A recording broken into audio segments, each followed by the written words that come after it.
The sun hung low over the desert, painting the sands in gold and red.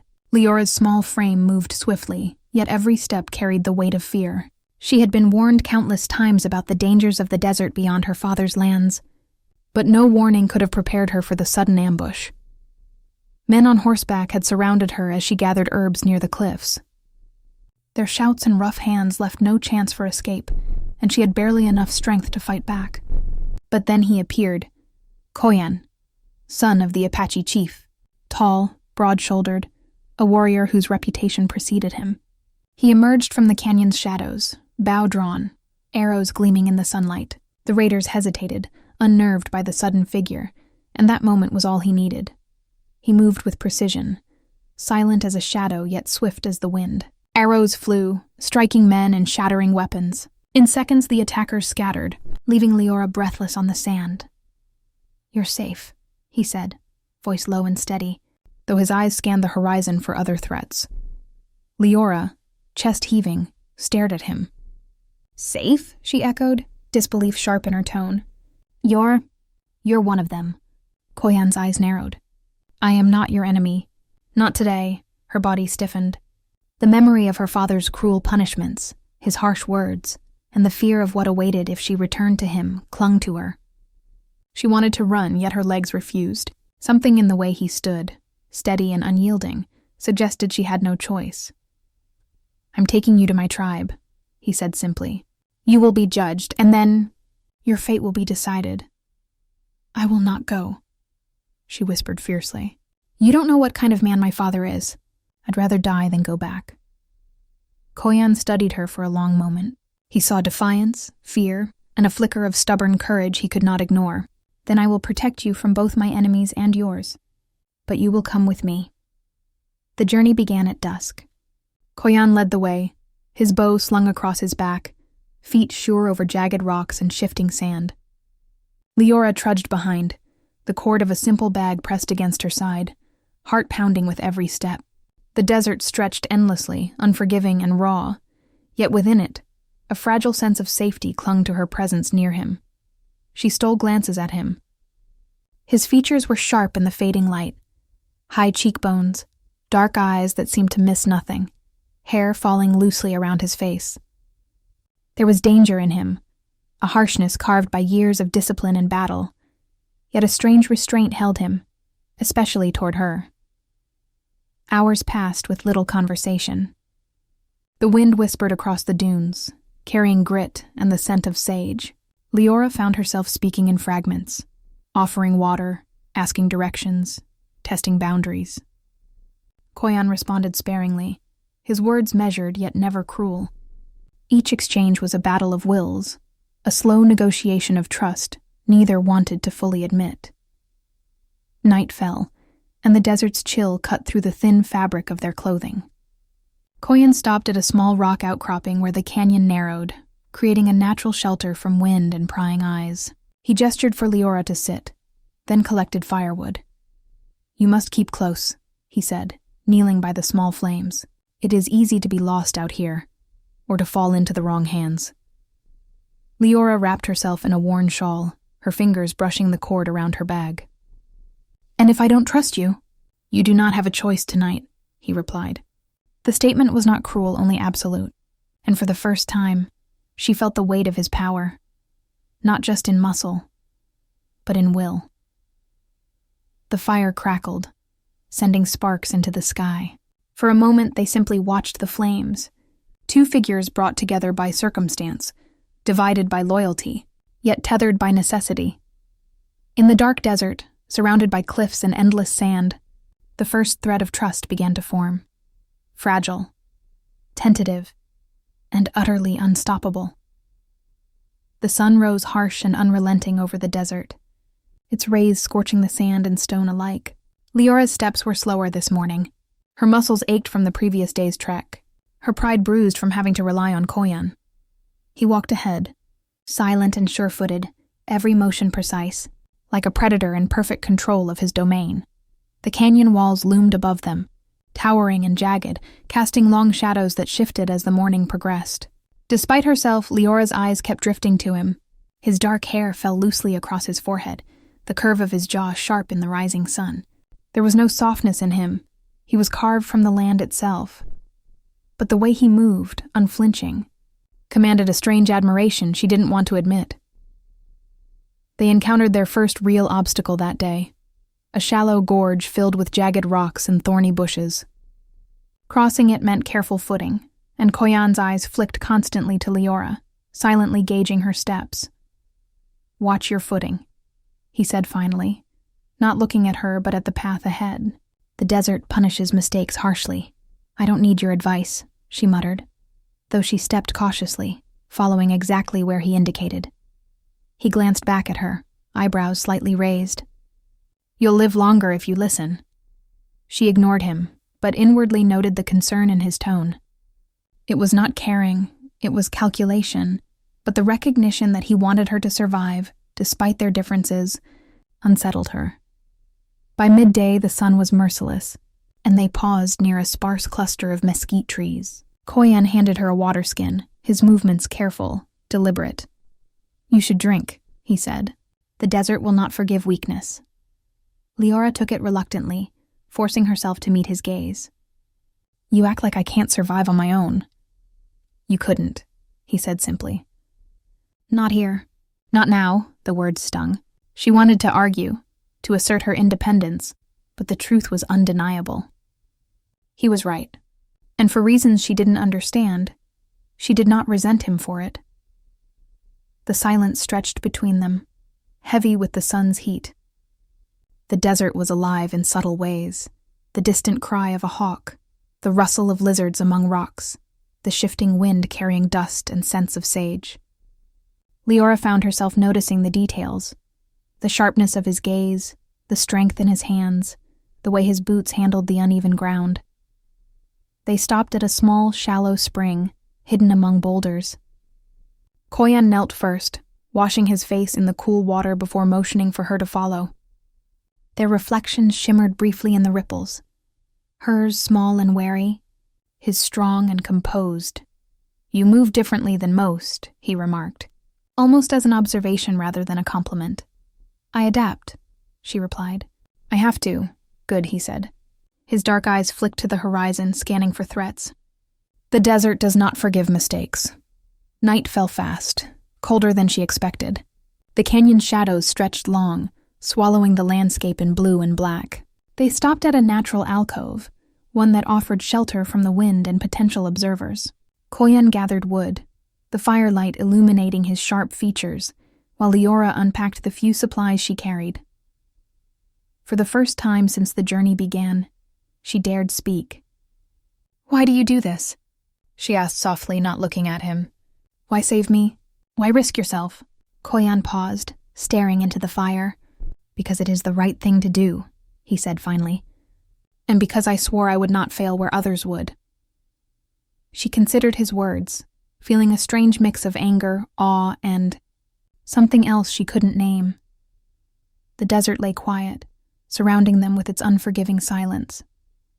In that stillness, two people bound by duty, mistrust, and circumstance began to notice each other in ways neither expected. The desert morning was deceptively calm. Liora and Koyan had risen before dawn, the chill still clinging to the sand and rocks. Their journey continued, each step deliberate. Their path winding through jagged canyons and sparse desert plains. But the desert does not forgive complacency. A dark line appeared on the horizon, twisting and roiling with unnatural speed. Clouds amassed in minutes, thick and heavy, black as coal, blotting out the sun. The wind shifted, carrying a sharp bite that pricked exposed skin. Liora looked to Koyan, alarm flashing in her eyes. "The storm comes," he said simply. "We must find shelter now." They pushed toward a narrow canyon ridge, but the desert had other plans. The wind whipped sand into stinging torrents, and rain began to fall in sheets. Lightning cracked across the sky, illuminating the jagged rocks in brief flashes. The sound of thunder rolled through the canyon, shaking the ground beneath them. Leora's heart pounded. She stumbled, nearly falling on the slick stones. Koyan grabbed her arm, steadying her, his grip firm and unyielding. "Hold on," he said, pulling her closer, guiding her steps. "Why do you keep saving me?" She shouted over the roar of the storm. You don't even like me! I do not need to like you, he replied. I need to keep you alive. Her cheeks flushed, not from the cold, but from the closeness of his presence. Every motion, every movement he made to protect her, carried weight she couldn't ignore. Despite her stubbornness, despite her mistrust, something inside her softened. The storm forced them into a small overhang, jagged rocks forming a precarious shelter. Water ran down in thin streams around them, the ground slick and treacherous. Koyan set down their packs carefully and moved to shield her with his body as the rain poured. You're soaked, he muttered. You'll catch cold. I can manage, she snapped, though her teeth chattered slightly. He said nothing, simply wrapped a spare blanket around her shoulders, the fabric warm and protective. Their hands brushed, lingered, then separated, both acutely aware of the contact. Neither admitted the electricity of the moment, yet the storm outside mirrored the tension inside the small shelter. Hours passed. The storm raged, trapping them together. Koyan tended to the fire with careful movements, sparks igniting dry reeds despite the drizzle. Liora sat close, trying to ignore the way her pulse quickened when he crouched beside her, his shoulder brushing hers. This is worse than any battle I've fought, she said quietly, almost a whisper. I would rather face 100 battles than lose you here, he admitted, voice low and steady. It was not a confession of love, not yet, but it was a crack in the wall he had built around himself. She looked at him, startled. The storm's chaos made the moment feel suspended. Time slowed, and the canyon held its breath. She wanted to speak, to push him away, to deny the stirrings in her chest, but words failed. They sat like that until the storm passed, rain tapering to mist, the canyon glimmering under soft, filtered sunlight. Mud and water coated their clothes, their hair plastered to their faces, yet a fragile connection had formed. By the time they moved again, the desert was transformed. Pools of water reflected the blue sky, and the air smelled of earth and sage. Their journey continued, slower now, careful, with an unspoken understanding that they depended on each other more than either had admitted. Every glance, every brush of hands, every shared look carried weight. The desert had forced them together, stripped them of pretense, and left raw truth in its place. For Liora, the hard edges of Koyan's presence no longer intimidated her. They challenged her. For Koyan, her stubborn courage and defiance had become a tether he did not want to release. And somewhere, between sun and storm, the first sparks of desire flickered quietly, dangerously. The desert sun rose reluctantly over the horizon, spilling molten gold across the jagged cliffs and wide sands. Leora's eyes blinked against the harsh light, her skin prickling with heat and the sting of yesterday's rain-soaked journey. She tried to shake off the lingering cold from the storm, but her body ached in ways she hadn't anticipated. Koyan walked ahead, silent and unwavering, boots kicking up fine dust with each precise step. Every so often he glanced over his shoulder, eyes dark, calculating, scanning the horizon. He was a predator of the desert, disciplined, watchful, and wholly unpredictable. Leora's chest tightened each time their gazes met. An unspoken warning, an acknowledgement neither dared voice. I don't need your help, Liora said finally, her voice tight, carrying more irritation than it did anger. She hated that she relied on him. She hated even more that the desert had made her depend on him. Koyan's eyes flicked to her, expression unreadable. You already had it, he said. You just didn't know it yet. The words struck her with an odd mixture of pride and unease. She wanted to be angry, to keep her distance. But every step forward, every glance at his purposeful stride, reminded her of her vulnerability. The desert did not forgive weakness, and in truth, she had none left. Their path narrowed into a canyon gorge, jagged walls looming overhead, casting shadows that shifted with the rising sun. The wind carried grit, and a sudden cloud of dust heralded an approaching threat. Liora stiffened as a group of horsemen appeared on a distant ridge. Scouts, raiders, or worse. Koyan's jaw tightened. Stay close, he murmured, positioning himself between her and the approaching figures. Every muscle in his body tensed, ready for combat. He had faced far greater dangers than this in the past, yet something about her presence sharpened his instincts. She was not just a burden, not just a captive. She was a spark he could not ignore. The riders charged, their shouts cutting across the canyon like blades. Koyan moved with the precision of a seasoned warrior, drawing arrows with swift, fluid motions. Liora froze for a heartbeat, then instinctively followed his movements, ducking behind rocks and keeping her balance on the uneven terrain. The fight was chaotic, sand kicking into their faces, arrows whistling past, dust and sweat mingling on their skin. Koyan fought to protect her, each move deliberate and measured, yet despite his focus, there was a flash of admiration in his dark eyes whenever she moved with courage. She was stubborn, yes, but she was not helpless. And that realization only fueled his reluctant admiration. After the skirmish, the riders had retreated, leaving a cloud of dust in their wake. Liora's chest heaved, sweat and dust streaking her face. She wanted to speak, to demand answers, to lash out, but she could only stare at Koyan. "You could have been killed," he said quietly, though his voice carried no anger, only the weight of truth. "And if you hadn't been here?" she asked, forcing a wry, bitter laugh. "I suppose I'd be dead now?" He didn't reply immediately. Instead, he studied her, eyes dark, unreadable, but not unkind. The desert stretched endlessly around them, cliffs and rock formations marking the land like ancient sentinels. Finally, he said, "Then you would not have learned what it means to survive." Her chest tightened. She hated that the words resonated. She hated that she wanted him to be right. As they moved onward, the canyon narrowed further. The heat pressed down on them, relentless, while the rocks underfoot threatened every step. Koyan's pace never faltered, but Liora struggled to keep up. She tried to mask her exhaustion with stubborn pride, but the truth was plain. She needed him. They reached a small alcove mid-morning, a natural shelter that offered respite from the sun. Koyan set down their packs, motions precise, controlled, while Liora sank to the ground, rubbing her sore feet. The silence between them was tense, heavy with unspoken words. "You can speak," he said finally, voice calm but firm. "You do not have to hide." "I'm not hiding," she muttered, though her eyes avoided his. I don't trust easily." "Then trust me in this," he replied. "Just in this moment. That is all I ask." For a long moment she studied him. The fire he built in the alcove crackled and hissed, throwing shadows across his features, highlighting the sharp angles of his jaw, the dark intensity in his eyes, and the effortless strength in his movements.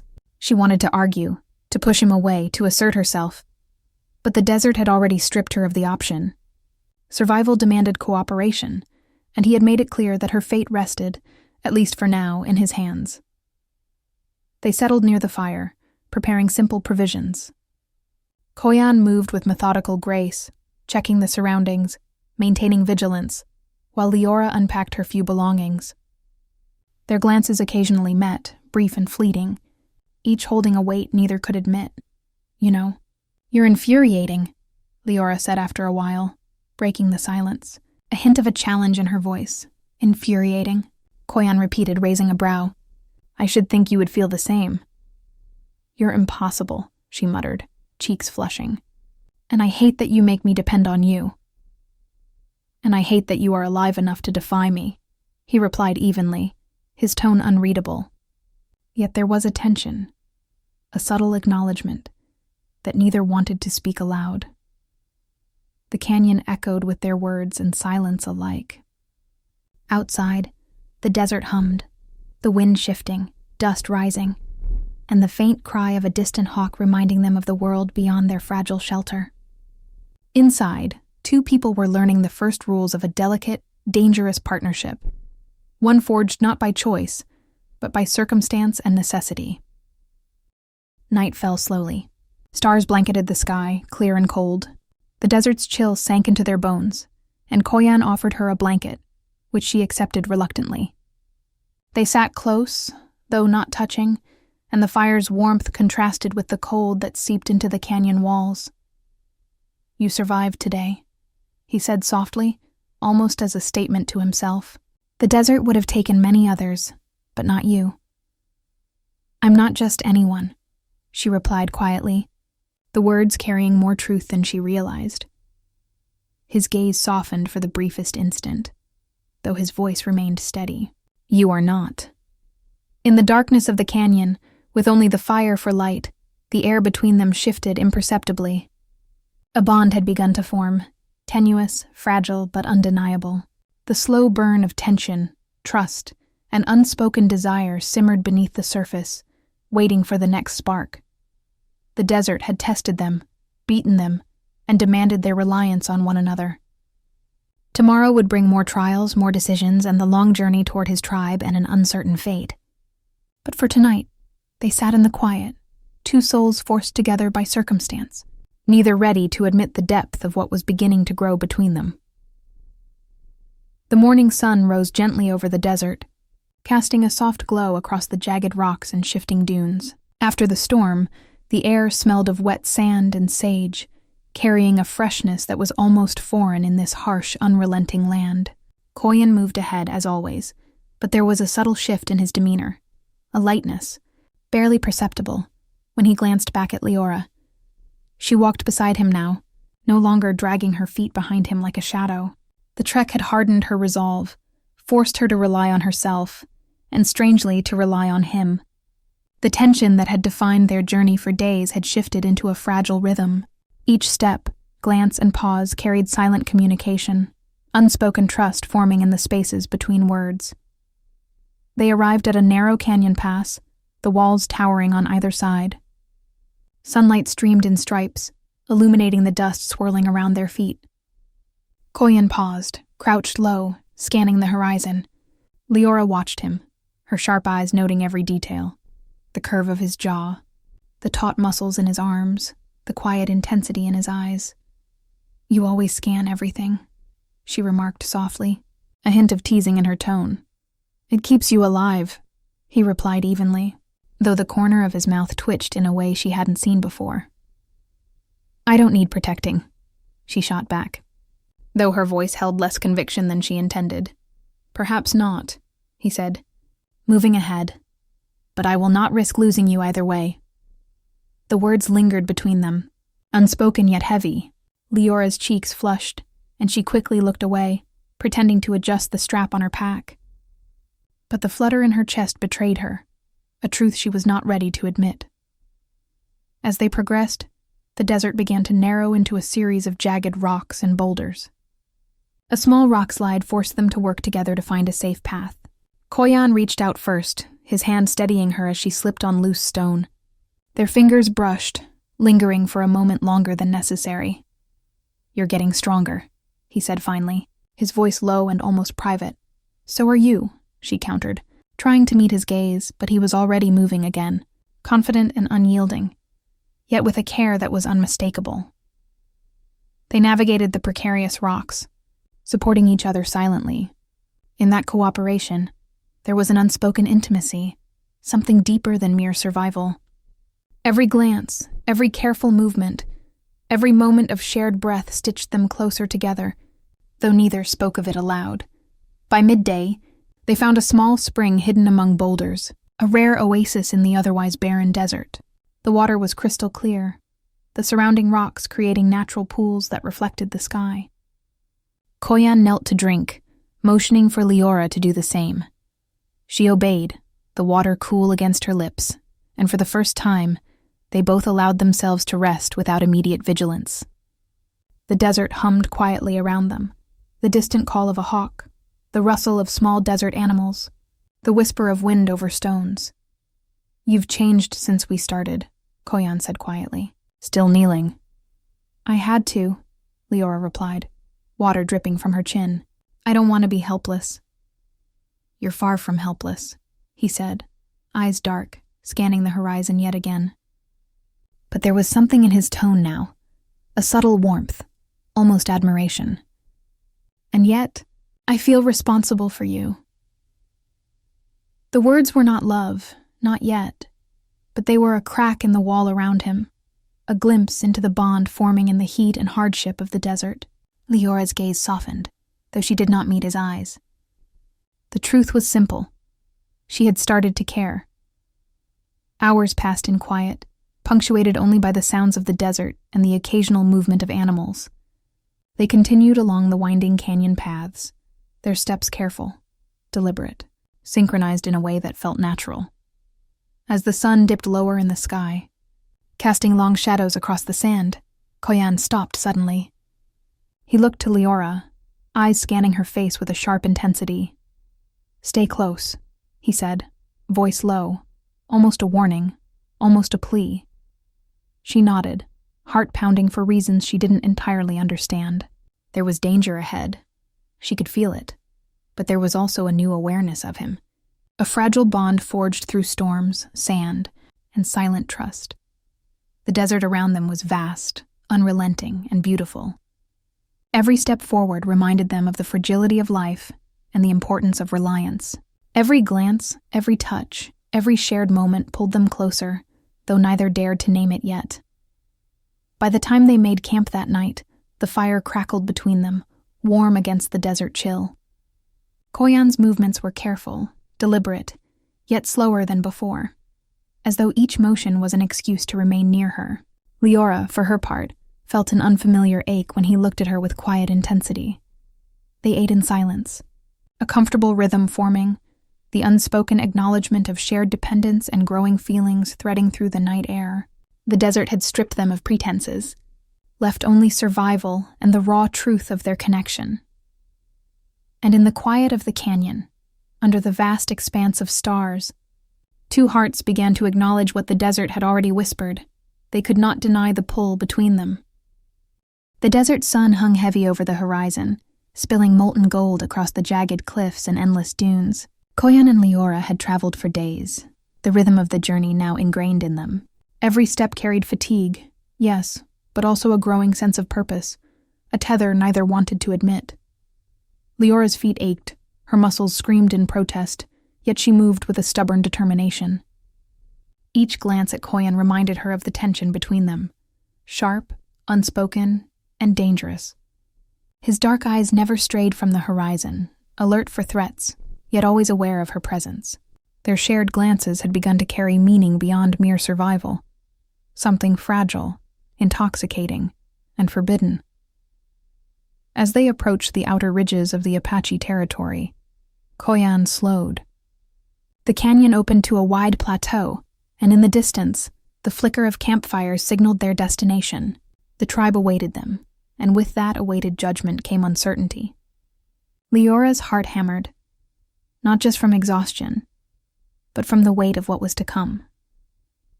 "They'll judge me," she said quietly, almost to herself. "They'll send me back to my father." Koyan's jaw tightened. "Not if I can help it," he said, voice low and steady. His hands, calloused and strong, brushed hers for the briefest moment as he adjusted her pack. The touch sent a jolt through her chest, a flash of warmth in the desert's heat. "You're taking me to them," she whispered, "and yet you care." "I will always care where you are concerned," he replied simply. The words were not soft, but there was a weight behind them, a promise forged in storms, sand, and shared survival. The final stretch of their journey proved the harshest. Rocky outcroppings threatened every step, and the desert wind carried both dust and tension.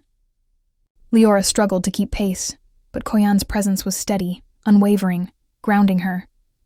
Each time her hand brushed against his, intentionally or not, her pulse quickened. They finally reached the edge of the Apache camp as the sun dipped low, the sky streaked with gold and crimson. Warriors moved along the perimeter, alert, their gazes sharp. Koyan's posture shifted, rigid and commanding, yet there was an undercurrent of emotion in his movements that only Liora could perceive. "Stay close," he murmured, eyes scanning the camp. She nodded, heart pounding as the weight of the tribe's gaze fell upon them. Koyan stepped forward, shoulders squared, chin lifted, and led her into the camp. The air was thick with anticipation, his people curious, wary, and ready to judge. The chief, Koyan's father, stepped forward, tall and imposing, eyes dark and assessing. His gaze swept over Liora, noting her defiance, her small but fierce posture, and the undeniable bond between her and his son.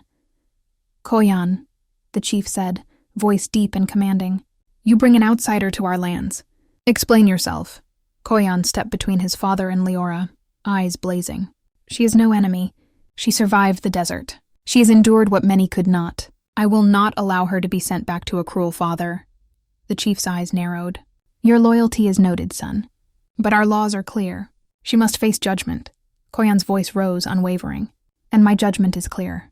I will not let her leave. I will not let her suffer at the hands of cruelty. If you oppose me, you oppose my decision as a warrior of this tribe." Liora's breath caught. The fire in Koyan's eyes mirrored the storms they had faced together, the harsh sun and the biting wind, the trials of the desert, and it carried the undeniable weight of love, protection, and devotion. The chief's gaze lingered on Koyan, then on Liora, weighing loyalty, courage, and the unspoken bond that had formed between them. After a long, tense moment, he spoke again.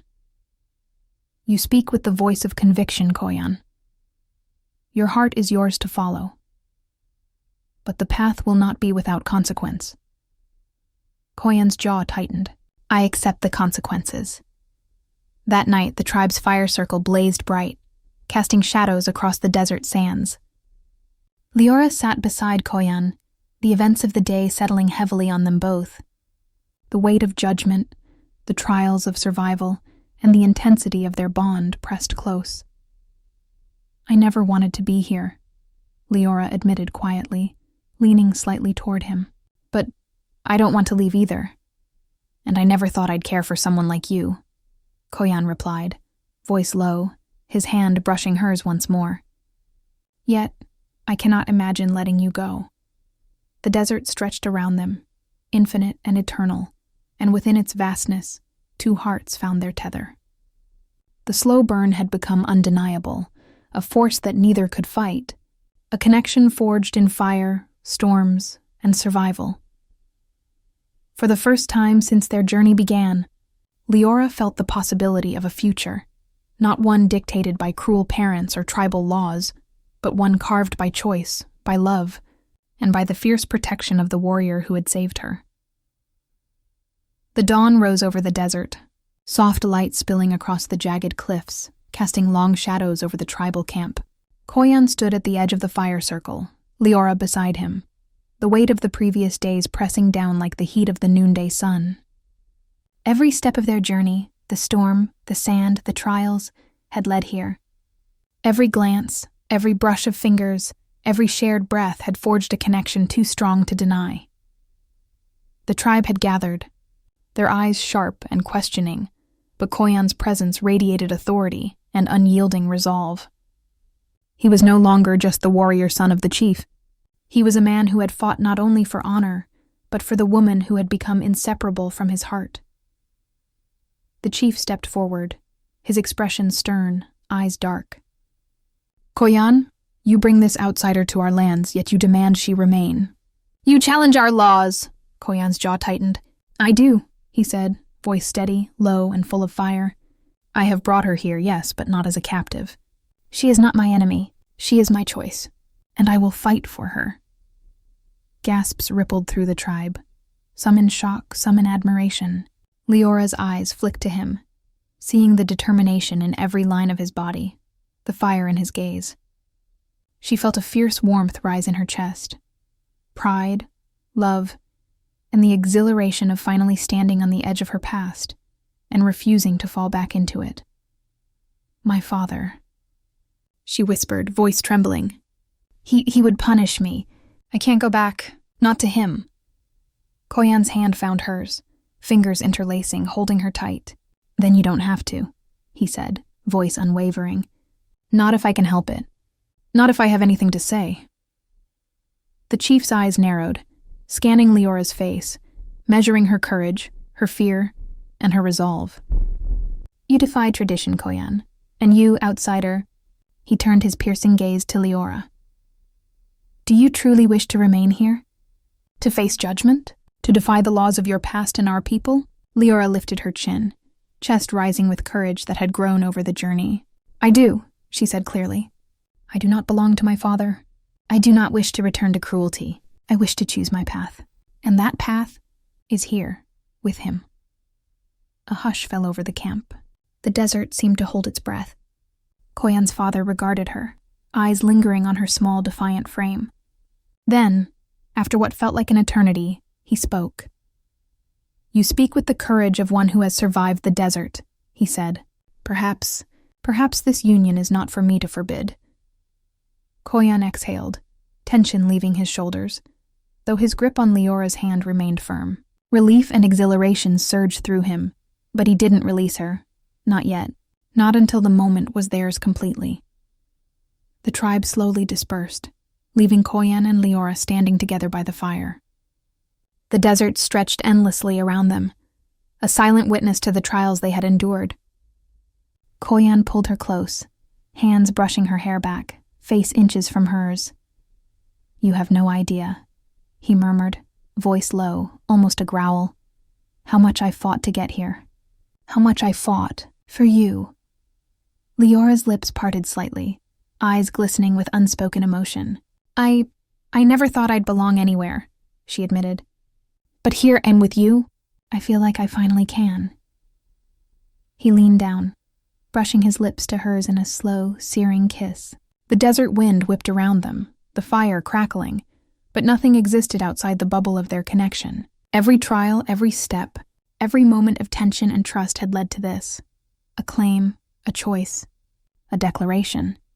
They broke apart only to look into each other's eyes, silent laughter and tears mingling in the harsh desert light. The journey had forged them, scarred, tested, and transformed. The slow burn had ignited, and now, together, they faced the future with hearts unyielding and bound in choice. That night, under a blanket of stars, the tribe's firelight dancing across the sand, Koyan and Liora sat together, hands entwined, their silhouettes stark against the desert. For the first time, they were free. Free from cruelty, free from fear, and free to build a life of their own choosing. The desert, harsh and unrelenting, had become their witness and their home. The slow burn was over. What remained was a fierce, enduring flame, impossible to extinguish, born from trust, trials, and undeniable love.